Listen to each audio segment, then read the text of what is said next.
పరిత్రాణాయ సాధూనాం వినాశాయ చ దుష్కృతాం ధర్మ సంస్థాపనార్థాయ సంభవామి యుగే యుగే.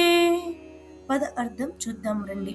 పరిత్రాణాయ రక్షించడానికి, సాధూనాం సజ్జనులను, వినాశాయ నాశనం చేయడానికి, చ మరియు దుష్కృతాం దుష్టులను, ధర్మ సంస్థాపనార్థాయ ధర్మాన్ని స్థాపించడానికి, సంభవామి అవతరిస్తాను, యుగే యుగే ప్రతి యుగంలో. తాత్పర్యం చూద్దాం రండి. కృష్ణుడు చెప్తున్నాడు, నేను అవతరించేది 3 కారణాల కోసం: సజ్జనులను రక్షించడానికి, దుష్టులను నాశనం చేయడానికి, మరియు ధర్మాన్ని తిరిగి స్థాపించడానికి. అంటే భగవంతుని యొక్క అవతారం కేవలం శిక్షించడానికి కాదు, ధర్మ సమతుల్యతను తిరిగి స్థాపించడానికి. ప్రతి యుగంలో అవసరం వచ్చినప్పుడు దైవం ప్రత్యక్షమవుతుంది.